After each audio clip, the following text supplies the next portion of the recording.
अतिथि देवो भवः वसुदैव कुटुंबकम। ये है हम भारतीयों का कल्चर, हम भारतीयों की सोच। अतिथि वो होता है जो सामने के दरवाजे से आपके परमिशन के साथ आपके घर में आए।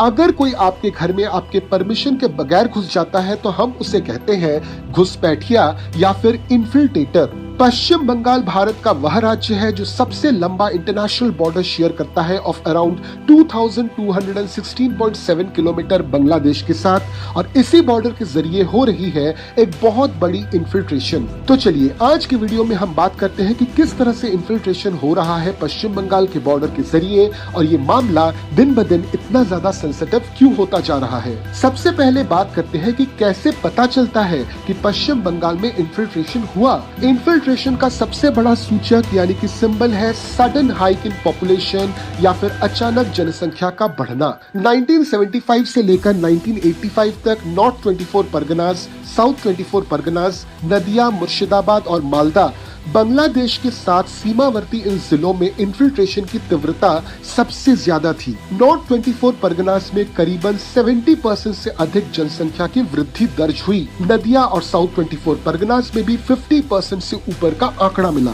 जनसंख्या वृद्धि से भी ज्यादा परेशानी की बात ये थी कि इन जिलों में हिंदू और मुस्लिम पॉपुलेशन रेशियो अचानक से बदल सा गया। नॉर्थ 24 परगनास, नदिया, मुर्शिदाबाद और मालदा ये कुछ ऐसे जिले हैं पश्चिम बंगाल के जहां पर बहुत ज्यादा इंडस्ट्रियलाइजेशन नहीं हुआ है। तो जाहिर सी बात है कि इन सब जिलों से लोग माइग्रेट करके भारत की बाकी जगहों पर या फिर भारत से बाहर चले जाएंगे। यही होता है जब रिसोर्सेज लिमिटेड हो और जनसंख्या अधिक। मगर यहाँ पर उल्टा हुआ कि रिसोर्सेज और इंडस्ट्रियलाइजेशन कम होने के बावजूद जनसंख्या वृद्धि हुई और हिंदू मुस्लिम पॉपुलेशन रेशियो काफी ज्यादा बदल गया, जो क्लियरली बताता है कि ये जिले इन्फिल्ट्रेशन के बड़े शिकार थे। मगर सबसे जरूरी बात यह है कि आखिर इन्फिल्ट्रेशन हुआ तो हुआ क्यों?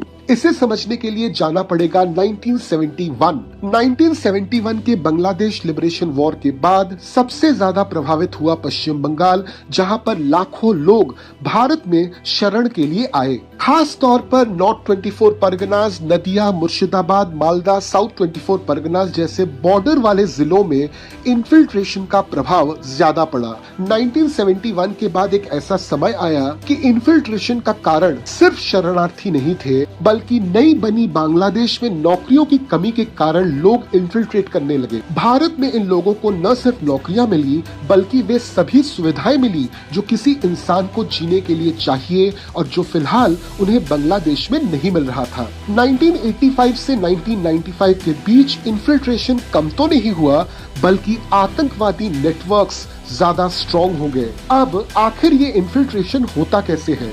देखिए, भारत बांग्लादेश बॉर्डर के कई जगहें अभी भी काफी ज्यादा पोरस हैं।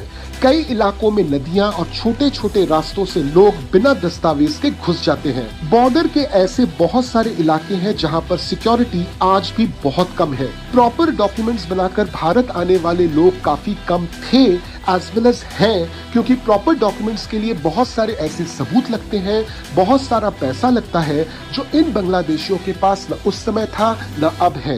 As a result illegal infiltration एकमात्र जरिया था उनका भारत आने का। इन्फिल्ट्रेशन में सबसे ज्यादा मदद मिलती है स्थानीय दलालों से। आज एक बहुत बड़ा नेटवर्क बन चुका है जिसमें साधारण लोग, राजनीतिक दल, सरकारी अफसर सभी के सभी हैं। अवैध तरीके से आए लोगों के फेक आधार कार्ड, फेक राशन कार्ड जैसे सभी डॉक्यूमेंट्स इस नेटवर्क के जरिए तैयार हो जाते हैं। रिपोर्ट्स बताते हैं कि ऐसे नेटवर्क्स सिर्फ 10,000 रुपए पर हेड चार्ज करती है इन फेक डॉक्यूमेंट्स के लिए। समय के साथ साथ ये नेटवर्क और संगठित होता गया और देखते ही देखते आज की तारीख में ये नेटवर्क्स काफी ज्यादा ऑर्गेनाइज्ड और काफी ज्यादा मजबूत बन चुके हैं। ह्यूज अनचेक्ड इन्फिल्ट्रेशन ने पश्चिम बंगाल के बॉर्डर डिस्ट्रिक्ट्स में सिर्फ जनसंख्या को नहीं बढ़ाया बल्कि साथ साथ वोटर संख्या में भी बड़ा बदलाव आया, क्योंकि अभी मेजॉरिटी घुसपैठियों के पास डॉक्यूमेंट्स थे जो ये साबित कर देते हैं कि वे भारतीय हैं। और इससे बन जाता था उनका वोटर कार्ड और उससे मिल जाता था उनको विश्व की सबसे बड़ी डेमोक्रेसी में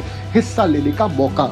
अब यही से शुरू होती है एक मेजर प्रॉब्लम कि कुछ पॉलिटिकल पार्टीज ये जानते हुए कि उनको वोट कर रहा एक मेजर ग्रुप इन घुसपैठियों का है, पॉलिटिक्स के नशे में आकर उनका पक्ष लेना शुरू कर देते हैं। इससे बात बढ़ जाती है, धार्मिक उन्माद की घटनाएं, आतंकवादी और नक्सली गतिविधियां भी बढ़ जाती हैं।